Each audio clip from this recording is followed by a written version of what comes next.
Welcome home, where we provide information, inspiration, and motivator after motivator after motivator here on America's Next. I have QD Newman here with me today. How you doing, Mr. Newman? Hey, what's going on, man? Cedric, how you doing? Thanks for letting me come on. I'm doing great, sir. Now, for those people who are wondering, what does QD stand for? Your first name is Quentin, correct? Yeah, that's correct. First name's Quentin, middle name is Derwin, last name is Newman. Okay, all right. You know, sometimes people are like, I'm using this acronym, my brother. Don't try to change it. But you have people who will tune in and they'll spend more time trying to figure out the acronym of a person's name than listening to what they're actually saying. So thanks for being willing to let us know that bit of information there. And we're gonna get straight into it. Good morning to everybody who's tuning in, whether you're on Apple TV, Android TV, Facebook, Roku, YouTube. We love you guys out there, and thanks for being a part of the conversation. Quentin, where you from? I am from down here in sunny South Florida, the Fort Lauderdale, Miami area. That's where I'm from. 305-954. All right. Shout out to the 305. What was it like for you growing up down there? Can you paint the picture and help us to feel that heat? For me, man, very diverse background being down here with all the different cultures we have down here. So I got a taste of that early. But when my mom remarried, she shipped us up to Central Florida, the Orlando area, more like Cape Canaveral on the East Coast, shoreline. So I got a taste of the rural side of Florida as well, being there. What was that like? What was that like living on the shore of Cape Canaveral? What was that like? Yeah, so when the NASA program was jumping it, we see the rockets from my house getting shipped up into space and feeling the vibrations of the sonic booms and stuff like that, waking us up in the morning, freaking me out. When I first moved there, I was like, "What is that?" My stepdad had to give me a rundown of that, but rural stuff like that, man, fishing, going out in the woods. I ain't gonna lie, my mom put me in Boy Scouts when I was little, so I got I got a taste of that. So I learned a couple survival skills and things of that nature. Then got a little older, was able to travel to Orlando to get the more metropolitan lifestyle. But when I finished school, high school, I came down to Florida, came down to Miami, South Florida for school down here at FIU. So that's how it really started and stuff like that. So that's how I made my way back down here to South Florida for school. Sure. I'm going to ask you a question that so many young men have always wanted to know. What do you learn in Boy Scouts? What are they teaching you? A lot of the stuff, like I said, a lot of it was like survival skills of like being, one with nature, trying to understand your surroundings, to never get lost. You could always find your placement. If you were dropped off in the middle of the woods, you could find your way. Like they taught us, that moss only grows on the north side of the tree. So if you see the majority of the moss growing on what side of the tree, you knew that was north. And to follow that way, the stars, the alignments, and things of that nature, finding the North Star being the brightest star, things of that nature. So you're heading up to going north or northward. So you could kind of get your bearings from those different things. How to light a fire, of course, from just woods and from just day-to-day things. How to navigate making shelter and not putting yourself in a position if it rains where you're just getting flooded out, things of that nature. So stuff like that, things that if we ever had a post-apocalyptic, zombie outbreak, you would be able to survive a little bit, boiling water, stuff like that, what berries to eat, things of that nature, stuff like that. But what about, nothing I can use in a real. What about those extravagant knots that I've seen out there? Did they teach you how to tie any particular knots? Let's go. Yeah, slip knots, double bow knots, things of that nature. I forgot all of that. I'm not gonna lie, I don't remember a majority of it, but they did teach us how to do those different knots. I got a couple of ones I can remember. I just don't know the name of them, but I can remember to do that. Would come in handy if I need to like pull, set something up to be, hauled or be towed or things of that nature. So some of that stuff still sticks with me for the most part, but honestly, it's the camaraderie and the brotherhood that you get with these guys. And of course, me being the only, brother. I was only the black kid in the Oh, troop. really? So, yeah, I tend to learn how to interact with people of different backgrounds and color and stuff like that. And then of course they seeing that they could gravitate and learn some stuff from me as well, from my culture. So it was it was a give and take. So honestly I had a good time within it. I never had Okay. any bad experiences. So Sure. Would you say that the curriculum that engaged you in the Boy Scouts program had a positive impact on you throughout your life? oh, definitely. It didn't. I think from a cultural standpoint, we are taught, especially from dealing with people of color. I mean, of other backgrounds and cultures, mostly Caucasian, is to have a sense of, uh, I guess, a sense of uh, protections up when it comes to that, not to fully trust and things of that nature. So it was able to Hmm. ease my I guess my what I've been taught, being around that. Like, not saying that my mom wasn't somebody who was tolerant, but she just had a healthy dose of understanding that you gotta kind of keep your guard up and stuff like that. And like I said, the relations with work, being around people, white folks, it kind of helped me to kind of understand and be able to work with them a little bit better, understand how to interact with them and stuff like that. So it gave me some skill sets I could use of course in the future and in my adulthood, to be able to Okay. work with those work with the people of that's Sure. different backgrounds than me. The earlier you can get yourself or your children into diverse programs, Hmm. the better they'll be going forward when it comes time for you to understand different people, different Hmm. cultures, and just Hmm. different approaches to building relationships. It's those types of experiences that make you think larger than your street, make you think larger than your neighborhood. Sometimes make Hmm. you think larger than your country.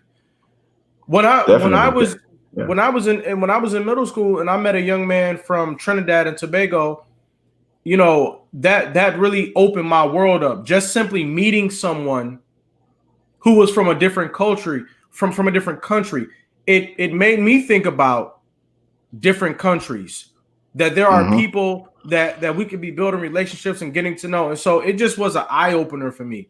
Diversity is absolutely huge. I'd even say young people should know how to spell that word. They should know the meaning of that word, and they should be looking for diversity everywhere that they go. Yeah, Now, definitely. I agree 100%. I think a lot of, what the country that we live in kind of, puts this superiority over others. And the thing about it is that you understand the strength of, I think our strength is in, like I said, understanding the differences that make us unique, and understanding them just like they need to understand us. And, it takes people of tolerance to do that. Like, I went to a black and white high school, very little Hispanics, but they were there. But just that interaction alone, playing ball with these people and being in classrooms with these people. And then, of course, like I said, the Boy Scouts and stuff like that, that stuff, played a big role. And then it only expounded when I got to college, because I went to an international, college. So went from black and white to now Caribbean, Middle Eastern, South Pacific, all these things were there, and I had to learn. So right. yeah, I agree. Okay. Ladies and gentlemen, I just want to let you know, if you're trying to tune in to this broadcast with Quentin Newman and I, then you have to go to our America's Next Motivator TV show page and it will appear live there. We are live right now on America's Next Motivator TV show page. So please go to America's Next Motivator TV show page, join us, get in the chat, drop a comment, and show some support. Quentin, what was your relationship like with your father? Um, my father wasn't in the picture in the early times. Okay. My mother married. My mom and my dad married. Had me when they divorced when I was 2, so I didn't really know who he was. Okay. He was gone for the most part. He actually popped up shortly before my mom remarried. So I guess my mom thought it would be wise to have him, you know, introduce who he is to me before, moving me away. So I met him probably I was right, like maybe 7 or 8, something like that when I met him. Met my brother on my dad's side, and all that stuff like that, and then moved away. So my relationship was very spotty with my dad. So then my stepdad kind of carried the weight of that. So that was so lately in my adulthood, I think around my late teens is when my dad kind of got back in the picture, and now me and him have a relationship now. So it's good now, it's decent now, but that's a deep rooted thing right there that we've done, that I've had to deal with, and I've had to have help with, because dealing with my father and understanding that he wasn't there to help me on the times where I needed to learn about stuff that I needed guidance in. And my stepdad did a heck of a job, but he was more, my stepdad's a Bible, I call him Bible beaters, real religious, real into the church. He was a deacon. So everything was always anchored on, religion and the Bible and stuff like that. But it was like real life scenarios that I needed some, grounded, some Like help what? with. That, Like what are some dealing with, things, pivotal times in a boy's life, that you're going to need your father, school, sports, women, things of that nature that you would need a father to be able to guide you on doing that. I'm over here learning on my own, and learning from other my own counterparts, and it's like we're teaching each other and we don't even know. So you know what? Let's take this moment to provide a victory for young men clear across the country, or even young ladies clear across the country, who are living in this space right here. You have a space that needs to be filled, and it might not be effectively filled by your biological parents, by your step parents. And when you get to school, your teachers are thinking, well, whatever this child is not getting from their own parents, it might not be my job to fill that space either. So, right. we've got to realize and be frank about the fact that young men, they need to learn from older men about sex. They need to learn about drugs. They need to learn about alcohol and tobacco. They need to learn about courage. Young men have a difficulty understanding the concept of courage when they don't have a strong relationship with their father. I'm speaking from the perspective of someone who didn't have a father growing up, and courage, it baffled me. I'm talking early on, and in like early elementary school, I didn't understand where courage came from. And I could also go so far as to say that I was afraid. If someone else was just like extremely courageous, just extremely committed to what they thought and what they wanted to do, I can't say that I was able to identify with that when I was younger. And I think that's another big area where having a father comes in, is teaching a young man that they, number one, they possess the audacity to assert themselves. Getting comfortable with courage is huge. Yeah. And we've got to be out in front of that. What do you think about that? You hit the nail right on the head. I agree. I think a part of my growth in my youth was the fact that even though my father wasn't there physically and my stepdad lacked certain parts of the educational roles that I needed, I had great fillers. I had great men that helped me out, people that were older. Like, for instance, my coaches. Like, that's why I said sports plays a pivotal role in our lives, especially Black men in America, young kids, young men kids of color, because I had my coaches that filled that void, that taught me certain things, man. My coach Rowe, man, Coach James Rowe up there in Central Florida, man. Mr. Shepard, as well, and his role in helping me, which was the dean of my high school and stuff like that. So these things helped me out because one thing I was blessed with is I always had some kind of strong male figure in my life to help me fill the void of my own biological father being missing.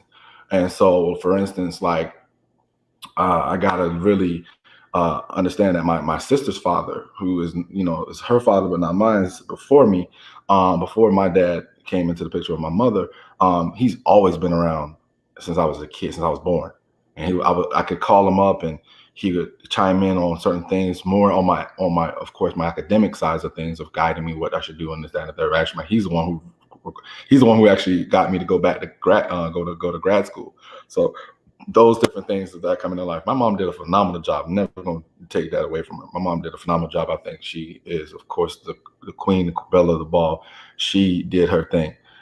But I did realize as an adult that what was lacking prior for not having my father, which I end up having to work out through therapy and all that good stuff, with the lack of my dad not being there and having a resentment towards him for stuff that I missed out on. Like that, you should have been there, but I didn't let that eat me away to be able to like not try to salvage some kind of relationship in my adult life. So yeah. I find it very responsible of you to use counseling and therapy as a way of dealing with those issues that you had with some of your relationships in life. We don't always resort to therapy, and it's important. Were there any books that you read along the way that helped you? I did read some books that did come to my aid in my journey of healing and understanding and things of that nature. Of course, like The Essence of Success. I read that, a book. I can't remember the title, the author, but that was something that gave me real insight on just daily operations, that it would have these little lessons I could actually like I could just input into my life and actually help me to. The thing about it is that when we're doing our life's journey and stuff like that, we're so quick, we're fast to have things just right in our face, and it's hard for us to really get a bigger picture or zoom out to see the picture in full, because we're so go go go go go. Well, that helped me to be like, stop, smell the roses, those kind of things, to be able to inject into my life and be like, okay, let me breathe, let me step back from whatever certain situation, right, and actually view it in a different perspective or a different light. And then I'm like, okay, now I see what I need to do. Those little things, tidbits and stuff like that help me in such a great manner that I definitely recommend anytime you go. But I think one thing about me is that I more operate on life's lessons. I operate more on life's actual journeys than the books and stuff like that. I've always been taught, learn from my elders. Mm-hmm. I will preach that to the death. Find people who've already taken this journey, who's already ahead of you, and learn from them. Like, we're in a society that nobody want to listen. Nobody want to learn. Nobody wants to understand other people's situations. If you would take the time out, find one of these elders that's sitting around and got nothing else to do but to live their life in their golden years. They got so much knowledge and understanding of what's been going on from a different past time that might aid you in today.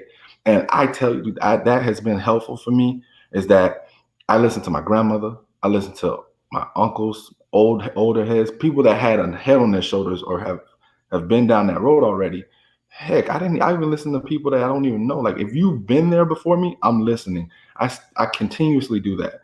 Even to the day, I'm looking at people, like, for instance, people that are married that are my age. I'm like, well, how is it working for you? How does that work? Right. How is it working for you guys? What have you accounted? I was always the person like, if you tell me the stove is hot, I don't need to touch the stove to know it's hot. You say it's hot, it's hot. Or I have friends, like a lot of my friends are older than me, so I listen to their stories. There may be maybe 5 or 6 year gaps in age where they've done something, and I can encounter that same interaction. And I'm like, well, Peter went left, and this was his outcome. Something with a scenario that's so similar. I'm gonna go right to dodge what happened to him for me. And that's helped me. That's been big, to dodge these pitfalls of life. I listen. I take other people's stories. What's the saying? A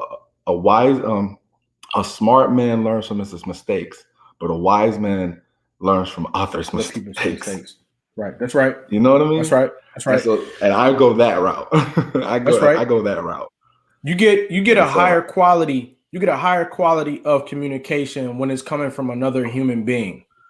If you're if you're reading a book, and like this gentleman said, the book can help you to broaden your horizons, to zoom out and see a bigger picture over the course of however long it takes for you to read that book.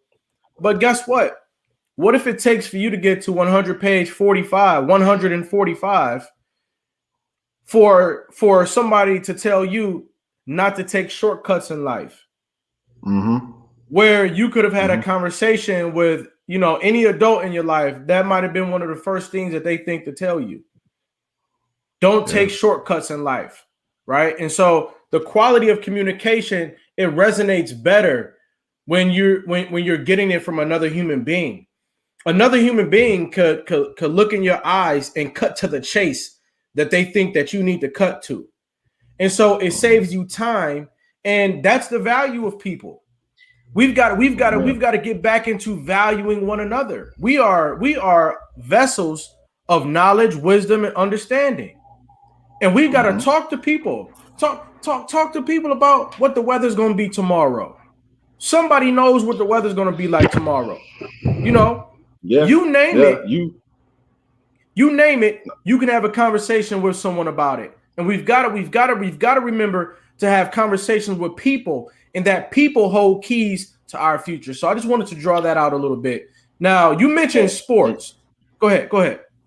No, I was just gonna piggyback off what you're saying is that we're social people. Like, we're social beings. And the problem, and I don't understand, is like sometimes you may be an introvert versus an extrovert, but we're social. We're supposed to engage with each other. We're supposed to learn from each other. But for some reason, we have gotten this facade that we need to be to ourselves, protect ourselves. You can protect yourself and still learn from other people. Like, and then you decipher if it's material that can help you in life or not. But the thing is that there's a something inside of us that tends to gravitate. And I used to ask myself why. I used to have strangers come up to me and just spew their life story to me, and I'm trying to figure out why me.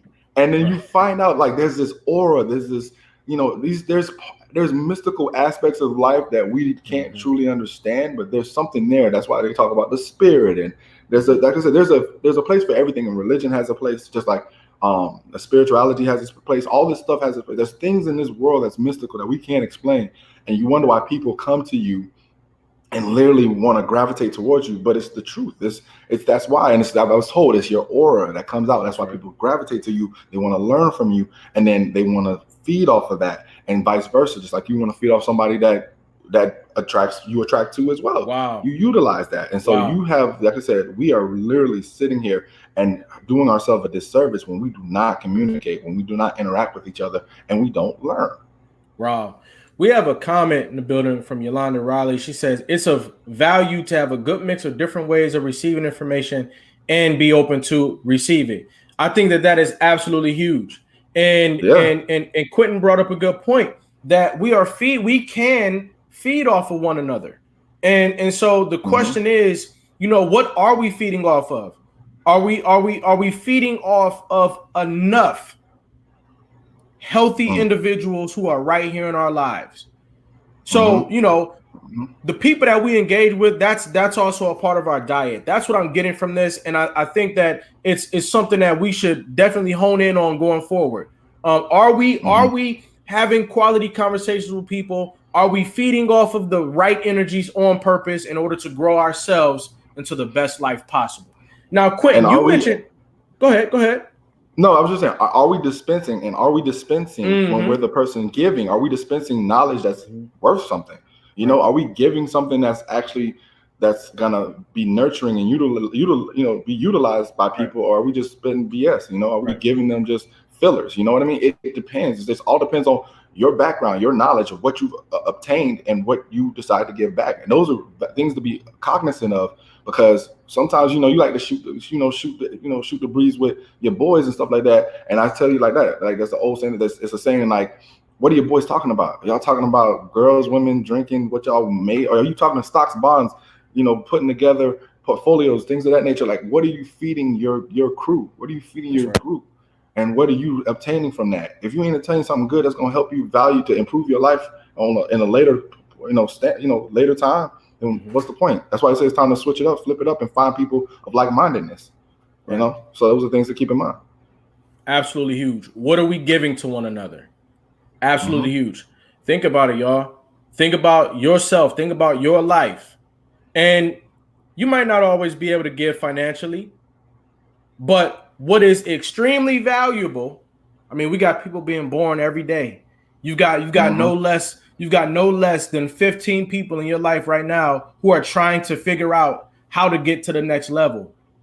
And we have an opportunity to think about, what is it that we're giving to our people? What is it that we're saying? What is it that we're passing off as wisdom? And maybe we can tune that up a little bit. Now, before we go into the break, you mentioned sports several times, and I want you to talk about the value of sports. What were the greatest lessons that you learned from your involvement in sports?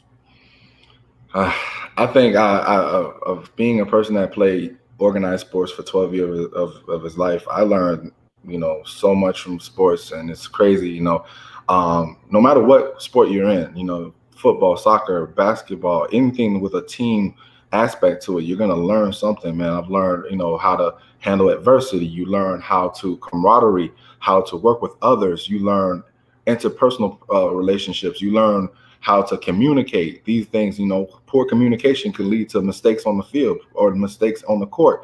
Those things are big. And so that stuff has to then translate into life. So that's why sports and life they're so intertwined, because they really have a certain precedence in making life go smoother if you learn from them and actually, apply them. So I learned that much about that. And then of course the hardships, like life is unfair and life can give you, the good and the bad. And just like on the sports, like the refs call a bad play, life throws a bad play at you. Guess what? You out there, what you gonna sit in it and willow in it, or do you get up and dust yourself off and learn from whatever has happened and apply to the next move or the next play or the next move in life, so on and so on. These things are all,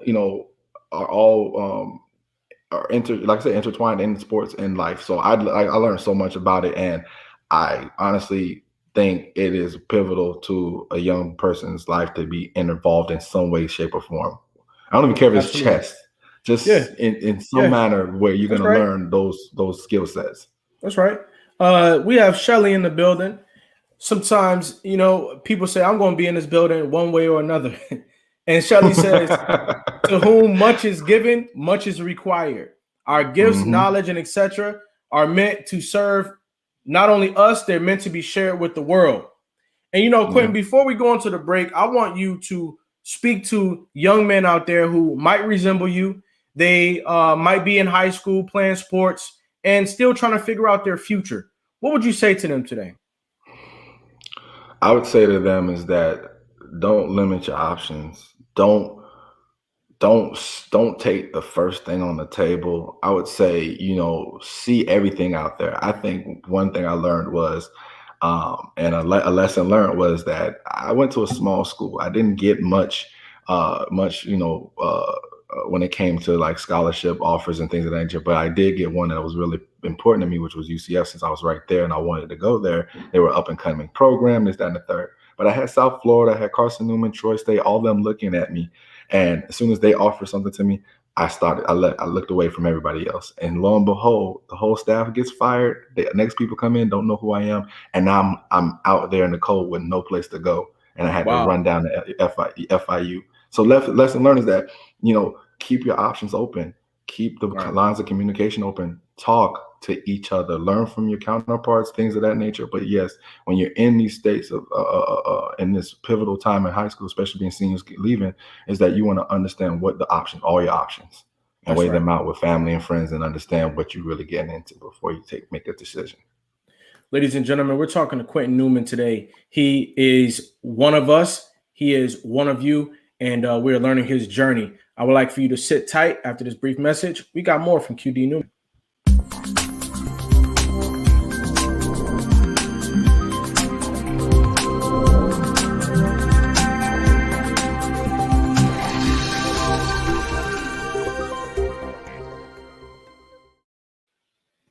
America's Next Motivator, Monday, Wednesday, and Friday at 5 p.m. Eastern, Tuesday and Thursday at 10 a.m. Eastern. America's Next Motivator, hosted by me, Cedric Riley, and sponsored by the Pride Empowerment Network.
And we're back. Quentin, how you feeling out there?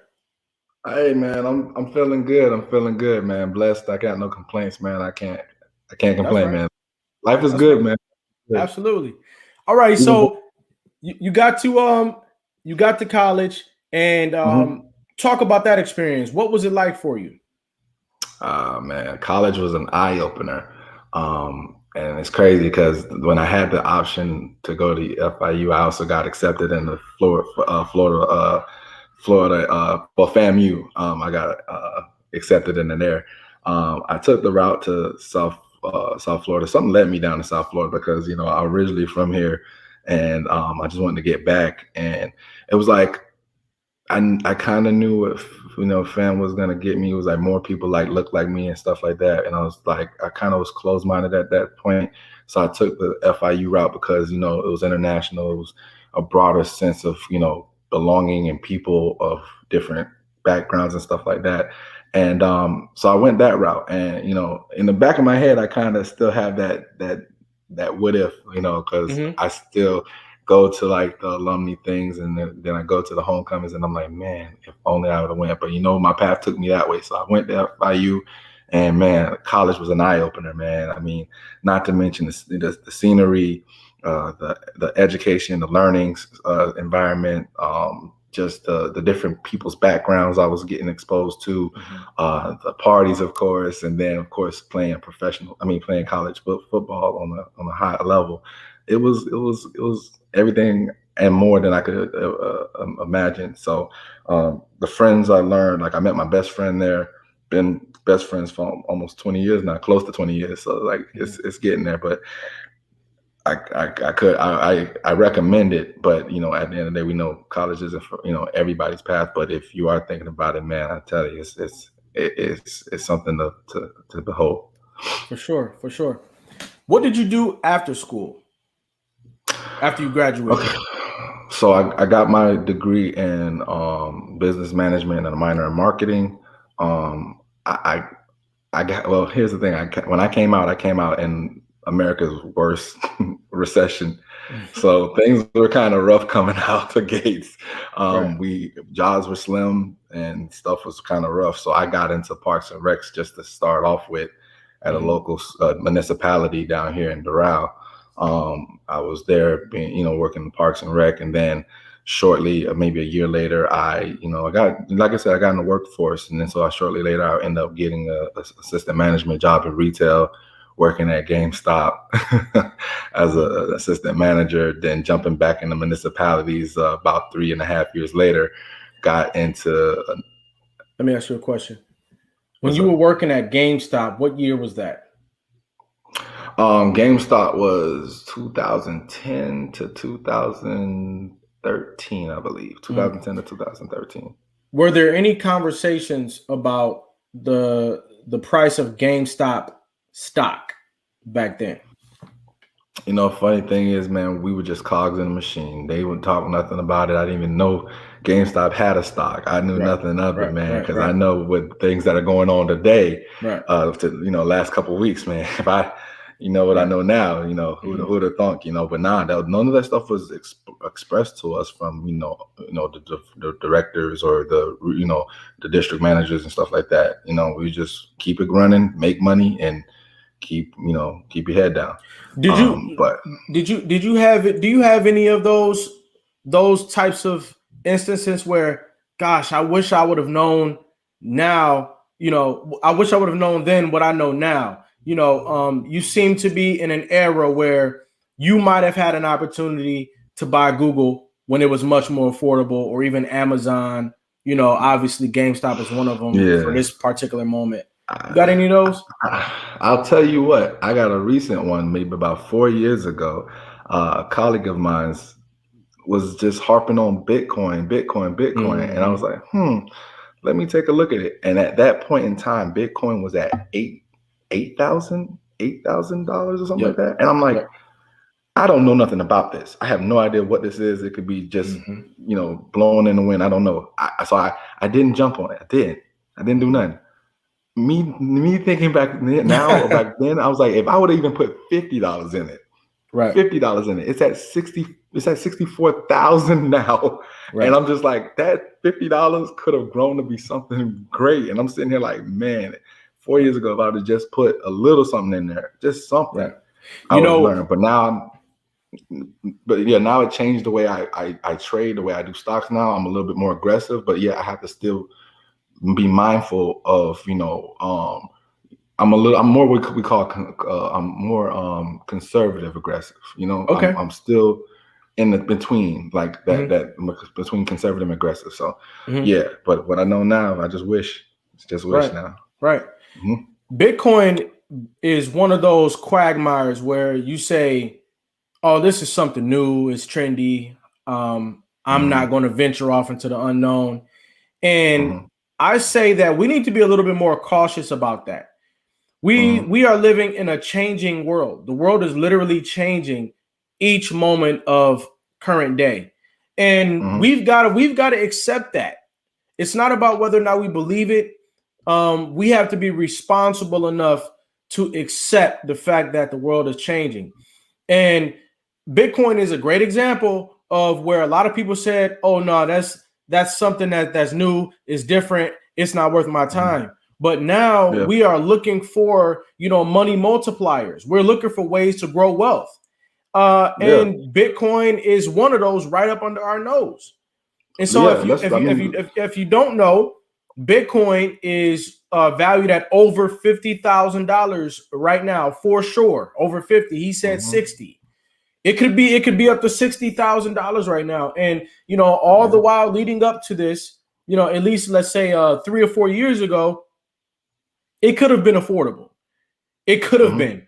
Definitely 10 years ago, when it was only a couple $1,000s, we would have humongous gains just by not being able, not just writing something off as new school or different, but, we've got to start to realize the value of research. When did you realize the power of YouTube? Go ahead. Oh man, I think the power of YouTube was my college days. When YouTube started to show itself and everything like that. But the explosion of us becoming a global market and seeing how we're all interconnected now, from India's tie to America, from New Zealand's tie to Great Britain, like we're all interconnected now. So it's like one thing happens to somebody in one country, it's going to affect another country depending on how much interaction they have with one another. And it's like YouTube is just tied it together where, well, minus the bans that certain countries put on their internet, but it's like I want to know how to bake bread, Italian bread. I can look it up, and somebody from Italy is putting something up there, a tutorial on how to do that. Like that's the power of it. Knowledge has always been power, and it still is and always will be. And YouTube has just put that together to be able to connect all of us together to be able to learn from each other. And that goes right back to what I was saying, where we need to learn from each other, talk to each other. This is literally quintessential of making that happen, of us learning from somebody in a whole different country. And even if they don't speak our language, they have subtitles now. That's so right. we can still read it and understand it. It's like, it's massive. And I was just to hark back on like the Bitcoin and the stocks and stuff like that, I told you about breadcrumbs, following the breadcrumbs. And it's like, when I'm seeing major multi-million dollar corporations like Tesla now saying you can use Bitcoin to buy their products, that's a breadcrumb. I see a major funds distributor like Visa making a card specifically for cryptocurrency. That is a breadcrumb. These guys are not fin to dump millions of dollars into these products and these methods for it to flop. You know what I mean? Right. So I look at those things, and that's why it's like, I don't see Bitcoin going anywhere anytime soon, or these different cryptocurrencies going anywhere. Granted, you do need to research these things to know that people throw a new coin out there every day. Is it going to flop or not? It could, but I look at things like that, Ethereum. I look at these different coins, and I'm like, they've stand the test of time. They've been around for at least 10 years. They have a good chance of staying around for longer. But yeah, I mean, it's just, we got to see the subtle signs, of course, do the research, and that's kind of the same thing with me and my real estate. It's like I researched for 8 years. Me and my partner did all the background work of 8 years of just researching markets and understanding it, and leaning on my stepdad and his knowledge of real estate, because that's how he made his wealth, in order to help me today. Before so you got into real estate? Yes, I have real estate.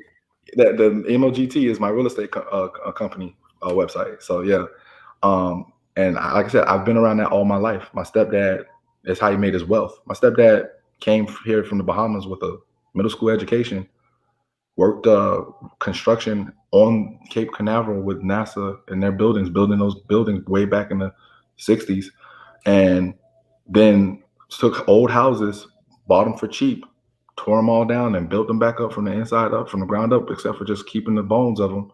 And he owned, like at one point, owned like 40 houses that he was renting out at one time, and just how he built his wealth. And I was around there. He would wake me up on weekends. He would wake me up, and it's so different from when it was just me and my mom, to me and my stepdad coming into the picture of how things worked, because I was just a fat little kid that could just wake up on Saturdays and eat food and watch cartoons, eat breakfast and watch cartoons all day. When I got into his household, that thing changed. I mean, I couldn't sleep past 9 o'clock. I had to do my chores. I had to get out and cut the grass, and then had to go to one of his houses to help him tear down drywall, paint, do baseboards, stuff like that. So I have a knowledge of that from as a kid, learning that stuff, that now it helps me in my real estate journeys now. So it's big. I want to commend your stepfather, as well as your father, all the men who contributed into your life. But in this part of the conversation, your stepfather, for literally showing you how to, grab some tools and change your life. It's that type of hands-on training that helps boys turn into men. And you obviously took the lessons that you were learning from him and incorporated them into your objectives in life, because now you're into real estate. Let's talk about the power of real estate. Can we explore, how you can get into that market and really grow wealth for yourself? Yeah, definitely. Real estate is one of the oldest industries in the U.S. besides, another one that I want to go into, but one of the oldest real industries that is still marked to give you wealth over time. Whether the market's up or down, real estate will be there. The only thing that changes when the real estate is that when it's down, guess what? It's a buyer's market. When it's up, it's a seller's market. So it's just depending on which way the pendulum's swinging, of which way you can operate within the market. And I tell you one thing is that just to give you an example, like right now, I just recently sold my home. And I built it back in 2017, and I sold it at a height of what was going on in the area of my city.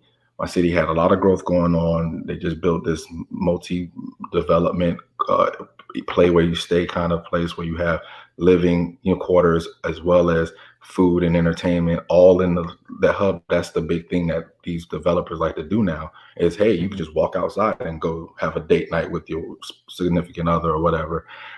They built that. They're building, I just saw the activity going on and saw my value of my home going up. But that's the thing about real estate is that over time, there's appreciating assets and depreciating assets. Real estate is always an appreciating asset. And then like a car is a depreciating asset. As you use it, it doesn't it doesn't keep its value. You're wearing it down. As you live in this house and you make improvements to your house, it only goes up because there's things like property taxes that will always go up as activity in the city or that you live in continues to flourish. So it only aids in making your house more presentable and more appealing and revenue stream when you decide to sell it. So these things you keep in mind as you navigate the market. And like I said, I sold my home 3 years later, and I built it for 155, sold it for 330. This is how it appreciated in the span of 3 years, because that's how much growth was happening in the city that affected my home.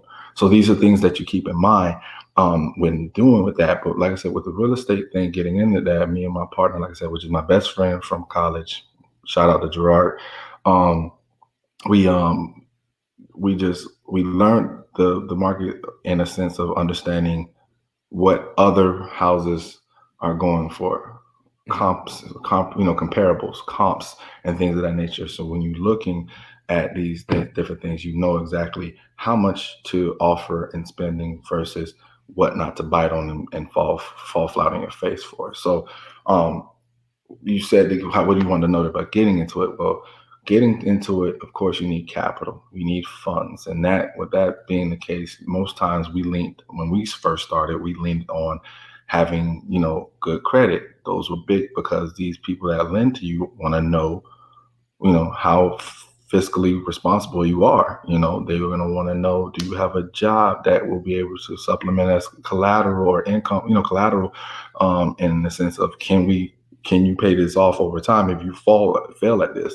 And then you may want to get somebody who already has money already, and you have a business plan, and you have an understanding of the market, you have an understanding of the industry where they can feel comfortable with lending their money to you. These things are factors that are all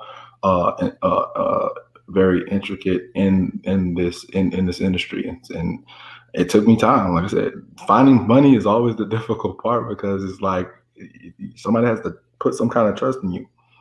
Right. And understanding that you know what you're doing when you don't have the funds. But we've done it, and we've been successful thus far. Like I said, we flipped a house in a pandemic. The thing about it, we flipped a house in a pandemic. We had a house back in the summertime and closed in it in September and made a profit off of it. So, the only thing that slowed us down was our timeline with getting things fixed up and dealing with contractors and subcontractors. But other than that, we did what we had to do, and so it's very, very rewarding. So what do you actually do? Do you just go down any block, any street USA and say, I see a for sale sign on that house, and get in touch? Like what's your process of essentially buying and renovating homes? So that's one of them, the old way of doing things. You drive around. Sometimes I could be just cruising, going on my day-to-day activities, and I see something, and I'm like, hey, I jot down the address, and I hit my partner up, because he's always in front of the computer with the work he does. I say, hey, can you look up this property and see what's going on with it? Or, there's other ways of doing it. Like, you can go through probates, you can look through, like, these are all, like, the internet is so powerful. And again, this is the internet. You can do everything from your phone, literally. And so that's what aids us in doing that. But one thing to start off my process is that to find properties that we look for, we'll go into the city records. All this is public knowledge, public information. Go into the city records, look for probates, look for pre-foreclosures, look for things that are. What are probates? So probates are how homes that were owned by somebody who passed away. So somebody passed away, and the home is now up for sale because they may not have had somebody to hand it down to. So now it falls into this probate where it's now going to end up being auctioned off or something like that, where somebody can buy it depending on if there's any kind of liens on it or anything like that. And what I mean by liens is that maybe there's some property taxes that weren't paid off on it. Well, they'll be like, okay, well, I'll pay for it and I own the property. So I'll pay for the whatever the liens are on it, and then now they give me control of the property if nobody of the deceased is available or wants to take on the responsibility. Okay. So that's one way of being able to get in there and finding houses for cheap, because the name of the game is get it as low as you can. Get it for as low as you can, because then that gives you more margin to be able to fix it up and still be able to make a profit off it, depending on what the market in the area is for a house like that. Like, for instance, if it's a 3-2, 3 bedrooms, 2 bath, and you find another 3-2 bedroom, 3 bedrooms, 2 baths. So just a quick example, if I get a house 1,500 square feet, it's a 3-2, and a market that shows me other houses that are 3-2s and says this house is up for auction or probate for $125,000. Okay.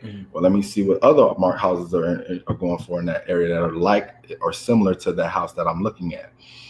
One house down the street is valued at $225,000. That's $100,000 margin difference of what I have right now. But I got to keep in mind that I'm gonna have to probably fix that house up. So that means I have to buy this house for $125,000. But then I have to put in, say, for instance, another $25,000. So then it puts me in the red at $150,000. I would have to try to sell that house close to the comps of the other house. And let's just say I do hit the match. I hit match on that. So when I do that, that puts me at a profit of $75,000 if I get exactly what the comps say I should get for that house after I do the improvements of it. So $125,000 plus another $25,000 to fix it up. And that puts me at $150,000, and then I get $225,000 for it. Okay. And that's your income, and that's what you make off of it. So all right, that's just layman terms, but there's other factors involved that eats away from your profits, but that comes with the territory. Where do you see yourself 5 years from now with the portfolio that you're building now? Do you plan to kind of go into any other chapters of life? What's next for you? Yeah, I'll be honest. I'm just having this conversation because a couple of things have done some shifting in my life. Income is not a problem, so now I find myself looking at bigger feats in life, like. I work for the CDC. So now in my head, I'm like, okay, well, now I have a background in public health. I have an opportunity to work for a federal law enforcement. If that works out, then I have an opportunity to say that I did law enforcement.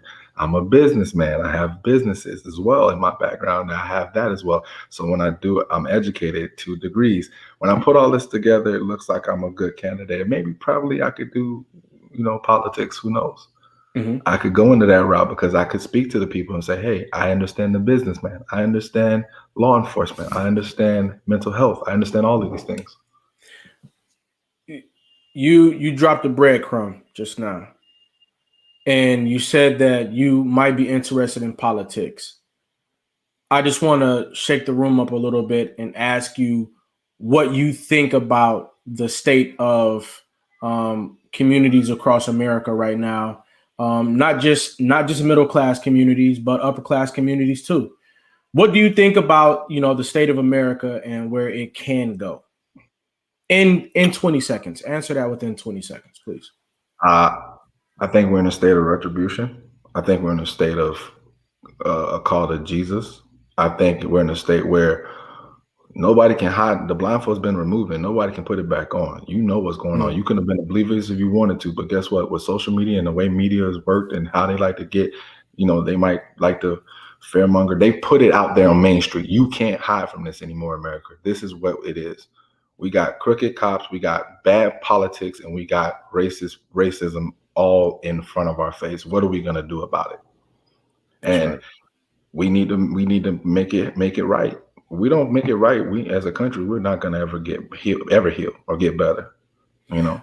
What is survival to you? We've got 30 seconds left in the show. This has been phenomenal. Phenomenal. What is survival to you? I think survival is doing what needs to be done for yourself in order to help others. I think survival is, I can't help the next person if I'm just as broke as the next person. Jay-Z said it best. He said it 100%. I got to get mine before I can help you get yours. And I agree. You survive, and then you lifting. It's a saying in my fraternity. We lift as we climb. We lift as we climb because we're pulling people up there with us as we get there to be successful and helping people that look like me and others. What is success to you? Happiness, health, prosperity. That's what success is to me. What is greatness? And bringing other people with me. Greatness to me is making sure others learn from me and others can eat off the table like I did. Ladies and gentlemen, get your crown emojis ready. Put your crown emojis into the chat for Mr. Quentin Newman. Put your crown emojis into the chat, please. We are letting you know, Quentin, that we've listened to your story today. We've heard how you faced challenges in your life and you overcame them with grace, wisdom, and respect for your environment. You are a champion today, and we're giving you respect today while you're still alive to receive it. And we're giving you your crown today while you're still alive to receive it. Ladies and gentlemen, put your crown emojis into the chat. You've got crowns coming into the building for you. We are letting you know, letting the world know that you, Quentin Newman, are America's next motivator. Thank you. I appreciate it, man. This is great. This was awesome. Absolutely. And, everybody out there, keep grinding, keep going. Don't stop. Whatever you do, don't stop. Keep going, no matter what. Thanks for stopping by today. All right. Thank you. Appreciate it. Peace. Later. Ladies and gentlemen, there you have it. Each and every episode of America's Next Motivator is going to have something here for you. All you got to do is stop by and pick it up.